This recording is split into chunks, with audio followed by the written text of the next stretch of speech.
Hello. Today we're gonna be playing. Not playing. Hello. Today we're gonna be painting Skaven. Old Skaven. I got them off a lot on eBay. So we've got these classic ones, which are like Ratman. We've got Skaven I ain't ever seen before. We've got this little guy.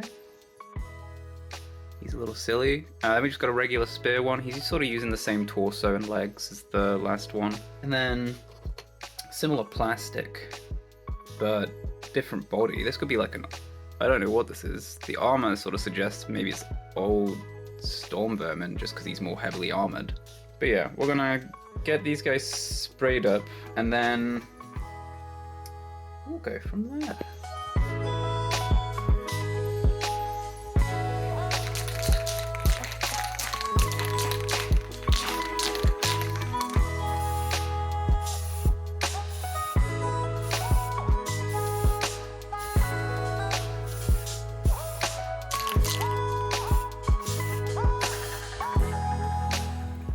With the Skaven primed, it was time to start painting them.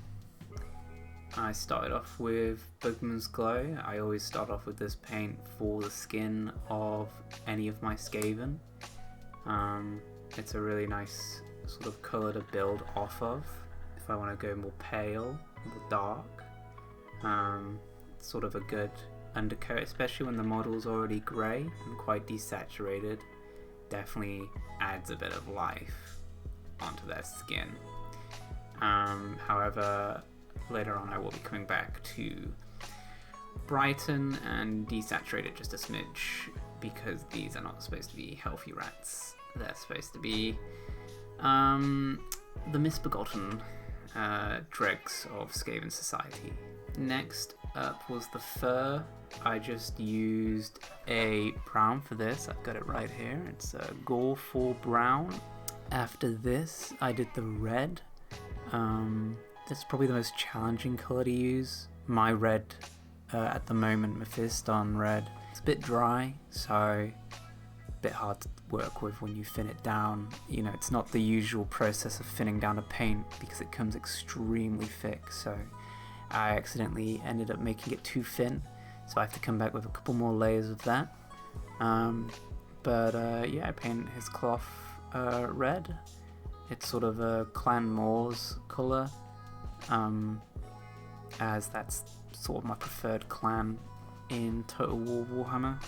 And then I painted the leather belt that he has on, and some of the wood. I just mixed in some dark grey with my brown that I used for the fur to create the wood colour, because I am completely out of a rich sort of wood colour at the moment. So sort of dried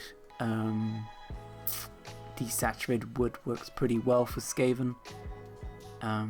They don't exactly live in the healthiest of environments, so all their equipment, sort of an interesting design philosophy, is that every part of them should be quite unhealthy in one way or another. You know, the equipment they use is rusting, the wood they use is brittle and comes from very unhealthy trees due to corruption. Their skin is pale, their fur matted, their teeth yellowed, and their toenails dirty. Then we do all the metallics, like the sword and the badge on the shield and his second little knife. After that, it's big old non-oil wash, just non-oil all the way through over almost the entire model. I avoid doing the tail because that's going to get Caramber crimson, to give it that pinkish look after we come back with some layers when the non-oil is dried. We come back and I do the skin, I put it on the tail, ready for the Caramber crimson. I make sure just, be extra careful, don't want to go into the recesses too much, just create a little bit of depth and not ruin what I've sort of done here with the non-oil. I do the fur as well. This isn't something I do that often, highlighting the fur, but I felt like the model, because they're such simple models, it needs a little something more. If it was a little more detailed, I wouldn't feel like I needed to add more, but because it's so sort of old, I guess, I felt like I could do that and add a bit of depth to the fur, even though that's not something I do a huge amount of with clan rats. And once that was done, it was the red's turn. This is sort of this is maybe my favorite part, is layering on the red. I just love how it comes out. You put Norn oil and then you put another layer of red, and all of a sudden it just feels so much more vibrant, and that is really enjoyable. And then I use a little bit of a more saturated red for the Skaven's eye, just to bring it out. I chose not to do the other eye because my finger. Chose not to do the other eye because my hand is not stable enough to get between the shield and the eyebrow. That eye is not visible, so I'm not doing that. I'm not going through that. I then hit the base with a very thinned down Steel Legion Drab.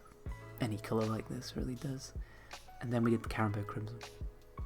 And that was super simple. Just gotta be careful not to hit the rest of the model. So I'm always a little careful with that. And then it's matte varnish. Matte varnish is amazing. I can't get enough.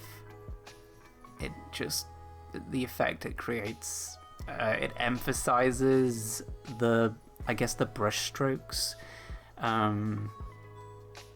really enjoy how something looks like it's been painted. This is the finished model. Pretty happy with how he came out. He isn't wearing pants, I don't think, but I've painted them as pants. Like, either he's got a big wedgie or he's not wearing pants. But either way, they're painted like pants. You really can't tell. He looks so goofy. There's like some mold lines and some places I could have filled with green stuff, but it's not really worth the time. You know, I think he looks great as he is. Pretty happy with that. And then here's his friend. This is the one I painted up yesterday as sort of a proof of concept that this is something that I wanted to do and could do. And yeah, I love them both. I'm really happy with how they both look. They're gonna fit right in with the other 78 clan rats. I should paint the other 8, but I think I'm happy with just one clan rat today. What a couple of little guys. Anyway, that was the video. I hope you enjoyed. Yeah. I will maybe upload another video. I don't know.